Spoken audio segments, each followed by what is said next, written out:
Dan Kadin itu sebenarnya itu tinggal menggabungkan dua nama, Kang Deddy Anin itu namanya Kadin.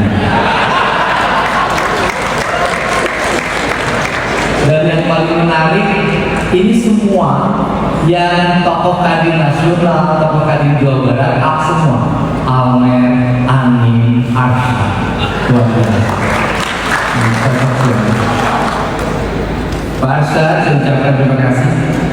Jadi kalau ingin belajar demokrasi, belajar kedewasaan, belajar musyawarah, belajar hati yang menjunjung tinggi semangat organisasi, bukan ego pribadi, belajarlah tetapi. Kenapa? Persatuan yang mengguncang Indonesia dalam waktu politik yang berbeda dikadin selesai dalam waktu tidak terlalu lama. Kang Anin dan Kang Arsyad dulu berdampingan, dua-duanya menjadi tokoh mulia di Kadin. Ini orang lain berbeda. Saya ucapkan terima kasih pada Pak Surono yang hadir. Ucapkan terima kasih. Selalu pakai baju hitam dan ikat kepala hitam. Tapi dia bukan dunia hitam. Dunia adalah dunia putih kan pendukungnya jadi mulia. Seluruh tokoh yang hadir pada kesempatan malam hari ini, saya ucapkan terima kasih atas kehadirannya. Saya nggak bisa menyebutkan satu persatu. Pak Bupati Cirebon, Bu Jenderal, terima kasih. Anak buahnya Pak Wano saya tahu bahwa. Kemudian Pak, ada itu BJB, saya ucapkan terima kasih. Apa sih yang menjadi problem bangsa kita ini? Problem bangsa kita ini bukan hanya di pusat tetapi dari daerah adalah sentralisasi. Pertama adalah sentralisasi kekuasaan. Yang kedua, sentralisasi ekonomi. Yang diperlukan oleh bangsa ini apa? Keadilan. Saya bicara misalnya tentang postur daerah. Uang dari berbagai daerah Indonesia akhirnya berkumpul di ibu kota. Uang dari berbagai daerah Indonesia berkumpul di ibu kota. Uang yang berkumpul dari negara di Jawa Barat akan berkumpul di ibu kota. Uang yang berkumpul dari daerah kabupaten kota berkumpul di ibu kota. Padahal namanya ibu itu harus punya sifat kearifan, keadilan. Kata orang Sunda, tecuet dan hide, teponteng dan konteng. Kamu bagiannya aku bagiannya, kamu bangornya aku bangornya, kalakinya aku kalakianana, kawewenya aku sifat kawewenya. Kalau tugas ini. Karena itu yang menjadi perspektif. Kenapa di Cirebon? Saya jelasin. Peradaban Sunda itu dimulai dari peradaban Kitir. Berada di mana? Di ujung barat Banten, dulu adalah Jawa Barat. Ada di Buhai, Sangyang Sirah. Itu peradaban pertama. Kemudian melahirkan peradaban Tarumanegara. Dari Tarumanegara melahirkan peradaban Galuh di Ciamis. Dari Galuh Ciamis melahirkan peradaban Pakuan Bogor. Dari Pakuan Bogor melahirkan peradaban Cirebon. Kemudian melahirkan peradaban Priangan, Sumedang, Sumedang Barat. Jadi itu butuhnya. Karena itu butuhnya maka Kadin memulai musyawarah di Bogor dan mengawali kepemimpinan di Cirebon. Ini adalah dua kutub politik Sunda. Maka bertemulah tokoh yang bernama Jayabaya yang ikut-ikutan pakai nama Mulyadi dengan kaum yang Bogor. Nah, cuman bedanya Pak Jayabaya sudah berhasil membangun keadilan bagi istri-istrinya. Kalau aman syarat hukum belum selesai. Nah, apa sih yang ingin saya sampaikan? Yang ingin saya sampaikan adalah distribusi uang yang tidak menyebar secara merata melahirkan disparitas ekonomi. Disparitas ekonomi melahirkan kesenjangan antar daerah. Kesenjangan antar daerah melahirkan kesenjangan antar orang. Kan kita protes, uang berpusat pada satu titik, dari satu titik dikuasai oleh beberapa orang. Bagaimana sistem ekonomi berkeadilan? Tukang lotek membeli beras sama dengan konglomerat. Satu sisi ada kenaikan upah dalam setiap tahun, satu sisi ada orang yang harus mengejar inflasi karena kenaikan upah. Di Indonesia, sistem penggajian tidak berkeadilan. Kenapa? Manajer sekian, tenaga asing sekian, tenaga produksi sekian. Office boy itu sudah kecil, dia harus masuk yayasan. Sudah gajinya kecil, dia tidak punya masa depan karena bekerjanya outsourcing. Kalau di pemerintah itu tenaga outsourcing, tenaga PTT, dia harus bersaing dengan kepala dinas yang sudah segalanya dijamin. Kenapa? Sudah punya tunjangan kinerja tinggi, mobilnya diberi, BBM-nya diberi, supirnya diberi, transportnya diberi, pergi kemana hotelnya dibayar. Sistem yang seperti ini melahirkan apa? Disparitas pekerjaan. Apa yang menjadi problem dari ini semua? Orang tidak mau bekerja pada sektor produksi yang real, cenderung mengejar mimpi. Sehingga semua orang ingin bekerja pada level menengah administratif. Indonesia itu semua orang ingin bekerja pada level menengah administratif. Dia akan bekerja kalau masuk kantor, bawa buku, bawa laptop, ada tanda pengenalnya, ada daftar hadirnya, itu namanya bekerja. Indonesia. Sehingga BPS mengukur orang menganggur juga tidak bisa diukur dia bekerja.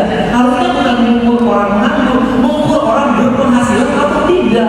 Karena hari ini banyak orang kelihatan pengangguran tapi penghasilannya tinggi. Nah, untuk itu apa sih spirit yang ada dalam pikiran saya itu? Spirit dalam pikiran saya itu adalah tidak boleh ada sentralisasi keuangan. Harus ada distribusi keuangan, tidak boleh ada disparitas pengupahan. Apa problem Indonesia? Orang nggak mau ditimbang satu, dia nggak pernah. Orang nggak mau menjadi office boy, dia nggak pernah. Akibatnya apa?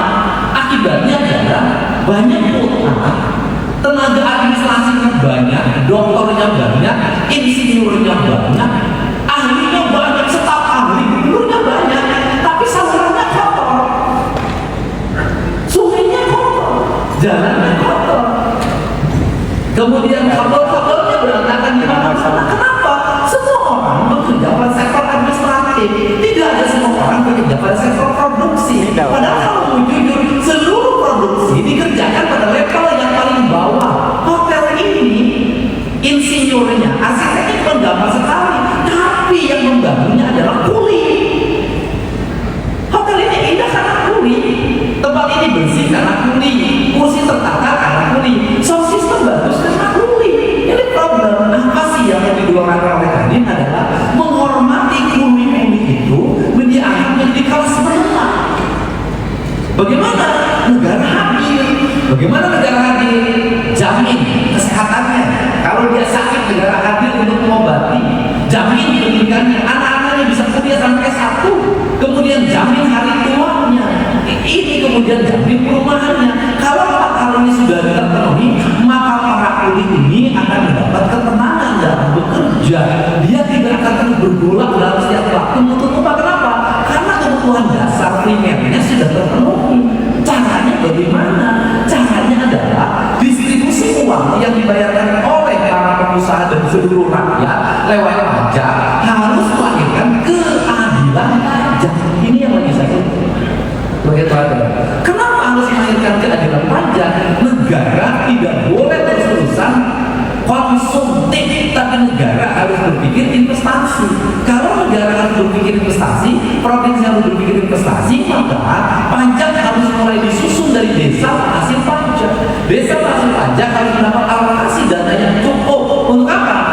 desa itu memiliki kecukupan dalam membangun. Saya sudah punya hitungannya. Kalau ada satu desa menghasilkan pajak 250 miliar, beri saja dia 1% saja, maka dia dapat 2,5 miliar. Kalau dia punya dapat 2,5 miliar, maka membangun desa itu tuntas dalam waktu 5 tahun. Tahun ke-6-nya yang 2,5 miliar itu menjadi penyertaan modal. Kalau saya di Jawa Barat kalau punya BJB, maka penyertaan modal di BJB. Maka nanti desa itu menjadi pemegang saham. Maka desa itu akan mandiri, dia tidak mengandalkan hanya dana desa, bantuan keuangan desa, siltap dan sejenisnya. Maka dia akan mendapatkan dividen dari uang yang disimpannya. Maka desa akan mandiri. Kalau desa dibangun terus secara mandiri, nanti suatu saat daerah Jawa Barat atau Indonesia akan seperti Tiongkok. Apa yang dialami? Uang mengalami pertumbuhan yang cukup, kemudian negaranya infrastrukturnya sudah baik, produksinya tinggi, akhirnya dia harus menggerakkan rakyatnya untuk bekerja, tapi uangnya balik lagi. Maka dia berinvestasi ke negara lain, ke bus, ke bandara, ke pelabuhan. Orangnya kerja, teknologinya di bawah, banknya di bawah, duitnya balik lagi ke negara, tapi rakyatnya mendapat dividen, pekerjaan yang layak, dihormati di negara lain. Maka kita semua hadirin ini dan termasuk teman-teman Jawa Barat sudahlah tinggalkan gaya aktivis, berubah menjadi pebisnis. Hadir itu bukan kumpulan aktivis, hadir itu kumpulan pebisnis. Aktivis kumpulnya di partai politik, bukan di lembaga bisnis. Itu betul.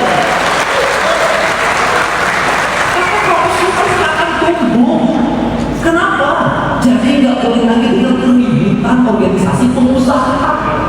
Pengusaha itu rebutan, oh iya itu pantas.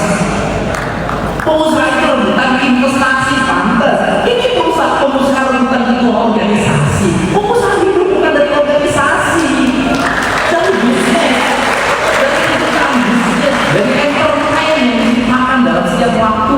Itu penting. Nah, bahkan gimana merubah polanya? Saya cerita, sentralisasi yang keuangan saya ubah menjadi distribusi keuangan. Melalui pendekatan apa? Pendekatan pekerjaan. Saya PD, tahu betul. Anggaran provinsi Jawa Barat dulu 37 triliun. Tapi anggaran isinya apa? IT, aplikasi, perencanaan, BED, terus apa lagi? Kemudian teknologi informasi. Kenapa saya ngotot itu dia? Kenapa? Itu uang pajak dibayar oleh rakyat berkeringat. Masuk kas daerah hanya dinikmati oleh beberapa orang. Kalau proyeknya aplikasi, cukup 2 orang mengerjakan, maka duit yang miliaran itu hanya dikelola 2 orang. Padahal duitnya dipakai.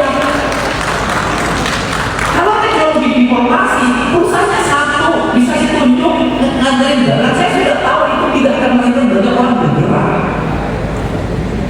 Kalau hanya alatnya saya ngomongin luar negeri yang kaya, maka saya berubah. Saya katakan yang harus kita bangun adalah keadilan, bagaimana rakyat menikmati infrastruktur yang baik. Maka anggaran jalan di Jawa itu dulu misalkan 400, itu loncat ke 4,1 triliun, padahal anggarannya cuma 31 sekarang. Kenapa jalan? Ini adalah sarana yang dinikmati banyak orang tanpa bicara kasar, tanpa kecil-bicara jenis mobil, dan melahirkan distribusi barang. Setelah itu melahirkan apa lagi? Melahirkan bekerja. Ada industri di sana, ada industri pertambangan yang baik. Karena ada industri pertambangan yang tidak baik, tidak membayar izin, tidak bayar pajak, izinnya 10 hektar, nambangnya 30 hektar, izinnya di sini, nambangnya di sana. Tapi bukan temennya tidak bayar. Saya tahu data ini dari mana? Saya tahu audit. Oh, saya tuh bilang ke audit. Teman-teman ITB, saya pernah ITB, saya pun saya pernah coba baca. Jadi saya berangkat dari data. Jadi saya tahu betul. Oh ini beres. Saya senyum-senyum, ketemu saya punya data semuanya. Cuma saya bingung. Ini data, ini data, ini data. Nah,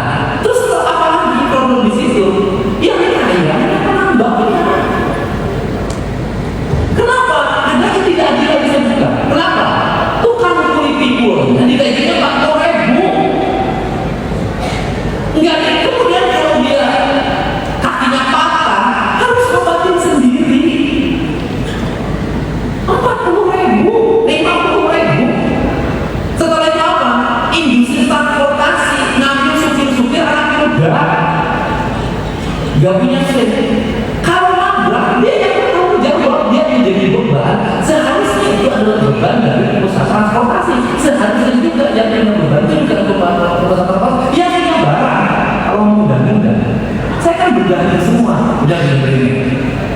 Kenapa? Dia saya kan begini. Kenapa? Kita ini berusaha bukan hanya buat diri kita. Saya itu selalu cerita kami menyiapkan lapangan kerja. Maka saya mengajak pada industri pertambangan, ciptakan lapangan kerja industri tambang yang berkeadilan, yang melahirkan kesejahteraan, bukan melahirkan kerusakan.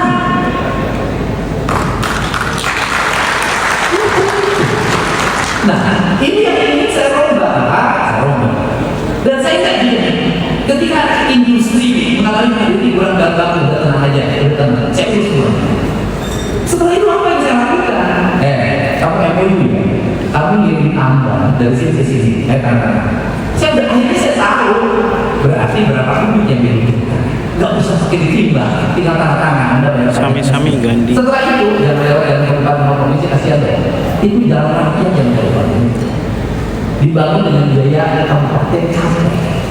Setelah itu orang pengen menikmati lewat dengan lain. Jangan kemudian dia bertaruh jalan besar. Jadi gimana gitu? Anda masuk jalan nasional, masuk jalan tol. Nanti biru jalan tolnya, saya telepon dulu ke sana. Saya akui dari jalan tol, walaupun jalan gerbang tol yang dibuka boleh akses masuk ke industri, boleh akses ke industri. Sekarang udah bisa. Udah tinggal hitung aja berapa mobil yang masuk kontak. Siap, banyak. Ngapain? Setuju oke. Industri pembangunan harus begitu. Setelah itu apa lagi? Ini pajak dari pajak dari tambang. Duitnya jangan balik ke kabupaten ke provinsi dinikmati oleh birokrat pakai perjalanan dinas. Saya bilang nggak boleh. Balik lagi ke apa? Di Menteri Lingkungan. Jam 10. Bangun rumah rakyat miskin. Selamatkan acara. Bangun infrastruktur jalan dengan baik. Bangun rasa keadilan. Ini penting negara di seperti ini provinsi. Nah, kalau sudah seperti itu, tetapi dalam jangka panjang, anak-anak sekitar tambang itu, mulai dong, pertambangan ITB, UI, Unpad, manapun, siapin mereka menjadi kelas menengah baru. Jangan terus-terusan anak kuliah terus-terusan jadi kuliah. Dia menjadi jam 8 juga beres. Itu tugas negara menciptakan kelas menengah baru. Nah, apa lagi? Setelah itu serba apa lagi? Di Jawa Barat ini nggak ada kelas. Saya dibully tiap hari. 5 tahun nggak bangun kelas pemerintah. 5 tahun nggak bangun sekolah. Saya rombak itu anggaran dari nol itu berubah menjadi hampir 1/3. Maka sekolah di mana-mana. Nah ini ada pekerjaan. Orang kulingan, kuliah, warung segala macam itu di situ. Nah setelah itu apa lagi? Itu dana BPM bisa membuat sekolah itu nanti kerjasama dengan sekolah swasta favorit. Sekolah swasta favorit ini nanti akan saya siapkan anak-anak dapat beasiswa dari Indramayu, dari Cirebon. Ini menyongsong anak industrialisasi. Maka anak SMP kelas 3 harus masuk SMK SMK yang di dalamnya nanti dididik menjadi pemimpin perusahaan. Ya dididik cara mandi, cara bangun, cara duduk, cara sikap, cara tidur, cara bicara, belajar bahasa Inggris, belajar bahasa Mandarin. Akhirnya sekolah baru. Lulusan SMK masuk lagi sekolah mijat 3 tahun. Ini lagi saya persiapkan. Saya udah beberapa kali berhasil pengen di bupati melahirkan ini. Nanti disiapkan lagi. Setelah itu nanti apa lagi? Industri yang berkembang di Jawa Barat. Nanti mikirnya adalah orang-orang Jawa Barat yang dipersiapkan oleh negara untuk menjadi pemimpin perusahaan masa depan.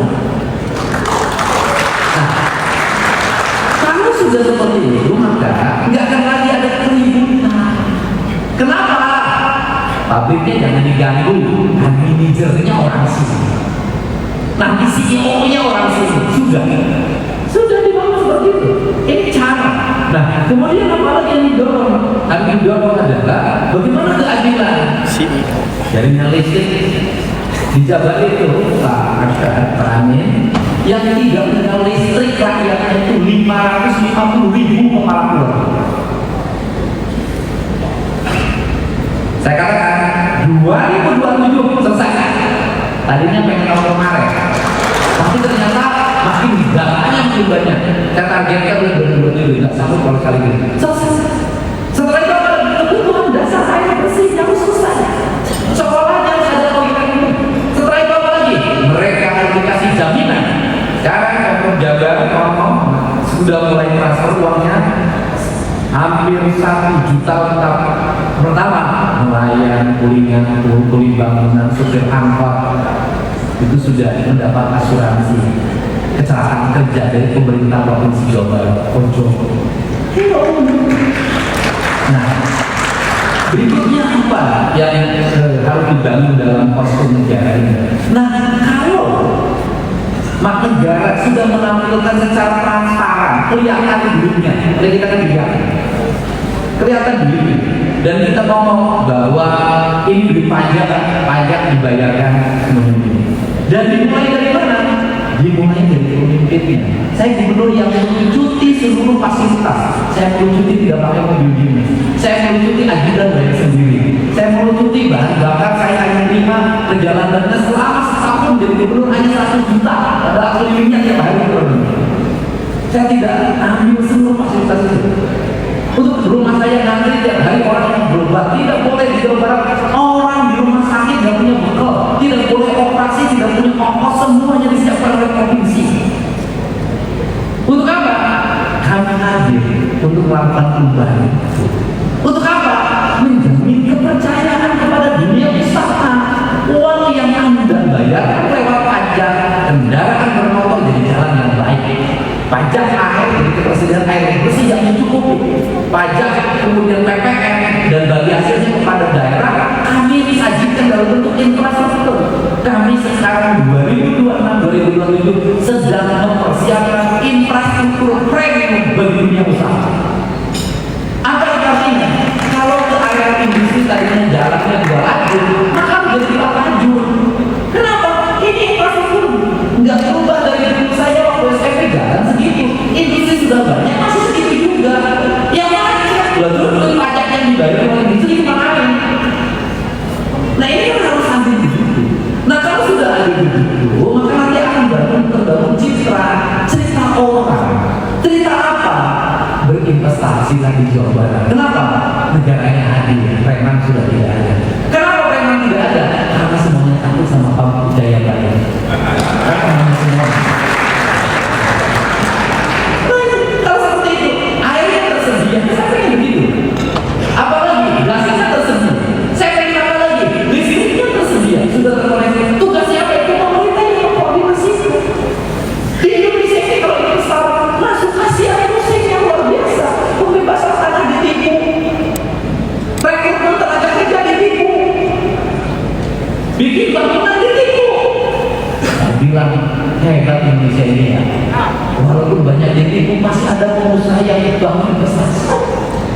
Tapi apalagi kalau kita tak ada pengusaha yang ditipu, pengusaha dibuka lebar, dibahagiakan, dikasih karpet berwarna merah, berwarna kuning, berwarna putih, berwarna apapun. Karena jangan ono yang disebut. Nah, tetapi semua orang kemudian lahir nanti dia cerita, aduh, investasi di Jawa Barat masuk. Dan seluruh rakyat bukan hanya dari rapat-rapat formal ini jarang apa. Tapi dari apa? Pertemuan di jalan. Saya itu biasa tuh ketemu. Mau kemana mas? Ini Pak pusing. Kenapa? Kayak udah tahun keluar. Bikin apa? Jangan sepatu. Di mana? Nah ini. Terus kenapa? Bisa minta bantuan nggak? Oh bisa. Anda enggak, kalau ada yang ganti bilang sudah diganti sama saya. Kalau ada yang datangin bilang sudah diganti, Anda jangan. UKWPL bukan di sana dan usaha saya. Karena tugas saya menyiapkan UKWPL itu ada. Bukan ada yang urus UKWPL, saya yang UKWPL itu ada.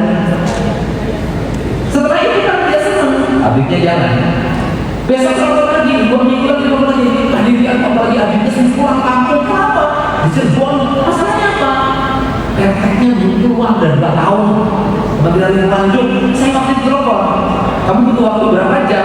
Harus 2 jam keluar. Saya telepon Pak Menterinya, Pak Menteri bisa nggak 2 jam? Dirjennya lagi keluar dari tadi apa? Tangan digital aja nanti. Oke, setengah jam di luar lagi, setengah jam keluar. Selesai jajan jam berapa? Besoknya saya ketemu lagi. Kamu apa lagi? Kamu pergi sana keluar negeri.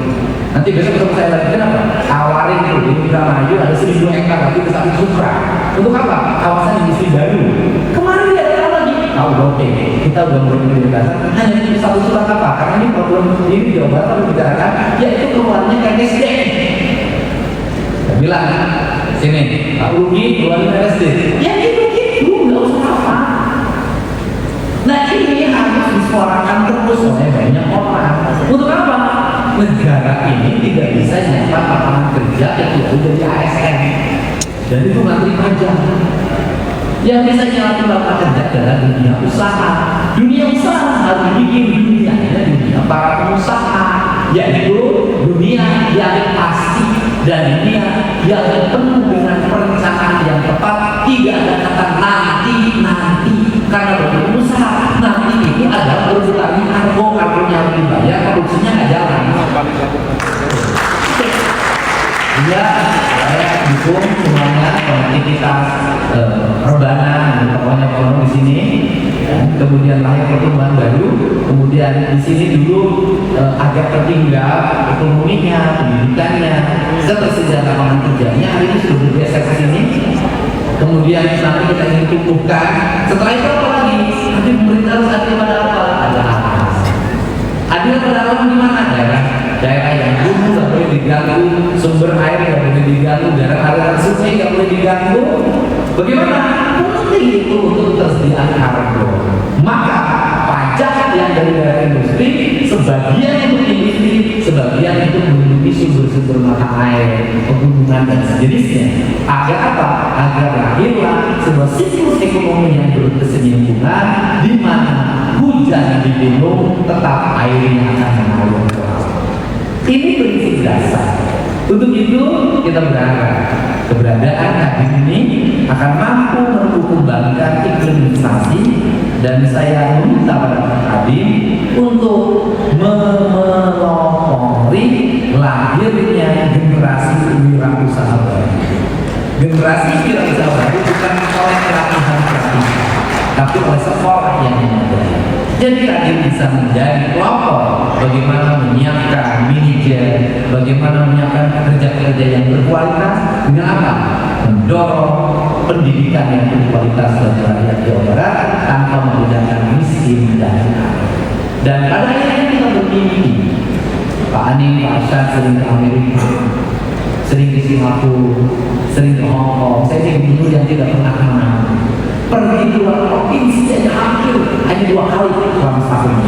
Saya fokus Jawa Barat sambil nyari jodoh.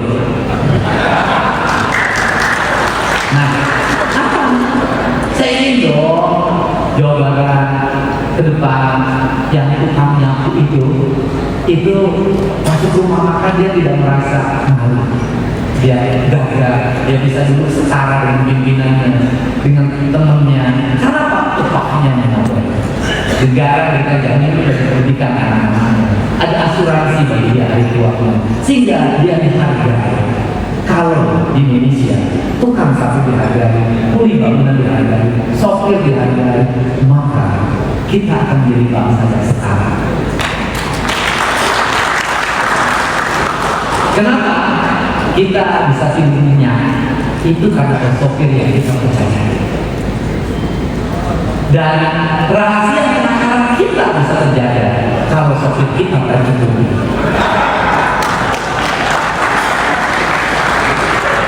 Kalau sopir kita tidak tercukupi, jangan harap rahasia terjaga, karena nyonya di rumah akan memberi lebih daripada yang kita.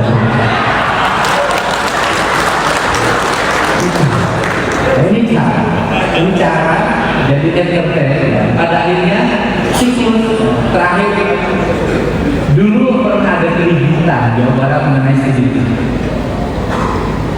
Orang protes pada saya, studi tur akan menghambat industri pariwisata.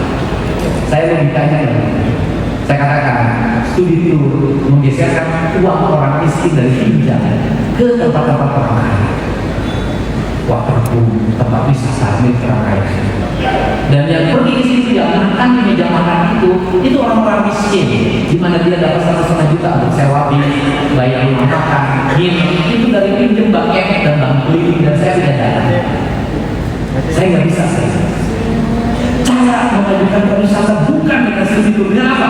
Bangun infrastruktur yang baik. Ciptakan orang produktif tidak lagi naikin harga ketika tingkat hidungan ini semakin banyak hidungannya, hotel harus semakin murah karena orang berkunjungnya lebih banyak, warung harus semakin diskon. Dan statistik menunjukkan di data BBS ternyata setelah infrastrukturnya ditangkap, yang pernah saya tangkap, yang gak mungkin bisa tawar saya tangkap oleh Polda ditangkap, rapi mekanisme mulai menurun. Hari ini Jawa Barat dalam 5 tahun terakhir pariwisata yang tertinggi justru tahun ini. Artinya orang yang datang, orang yang punya uang. Pak Bupati, itu tadi saya terima kasih sudah agak bersih, tapi nanti mudah-mudahan jauh lebih bersih. Itu tadi saya pergi ke hampir ke industri batik, Pak, luar biasa. Orang Lampung, orang Kalimantan, orang Bangka Belitung, dan saya itu di situ, Kang Deddy dan Bubble saya, Kang Deddy, saya janji dengan Pak Bupati nanti, Pak Ono kita bareng-bareng. Nanti di Januari, nanti industri situ nanti kita akan saya kerahkan uang provinsi untuk natal ini. Ya. Karena saya punya itu dan makan di Cirebon enak, makan enak walaupun saya gagal punya pacar di sini. Makan enak, hotelnya selalu penuh di sini. Tinggal ningkatin kebersihan, trotoarnya dicek, lampu-lampunya dipasang, nanti becak-becaknya dilukin, dikasih baju seragam, dikasih tiket gas Cirebona. Ngomongnya kalau ditanya berapa becaknya, Mbak, terserah saja, berapa saja boleh. Nanti itu bisa salah suka banget. Kalau suka banget, kalau di Jogja itu kalau tanya berapa Mas becaknya, terserah Mas aja. Aku udah kasih harga. Dia sudah ngomong itu dikasih sedikit. Nah nanti dilatih. Ini di Sunda itu, di Cirebon dimanapun, kita punya kebiasaan stok. Kalau begitu rame, itu menjadi 50.000 sebungkus. Kita rubah itu, kita tatakan keluar-keluarnya. Insya Allah, Cirebon, kemudian Indramayu dan seluruh Jawa Barat akan tumbuh menjadi industri berbasis pariwisata. Ini diharapkan dan saya yakin tadi di bawah kepemimpinan Kang Ani, Kang Arsa dan Kang Almer, ini 3A akan melahirkan Jawa Barat istimewa. Terima kasih. Assalamualaikum warahmatullahi wabarakatuh. Salam Tuhan. Ingat tadi, ingat 3A.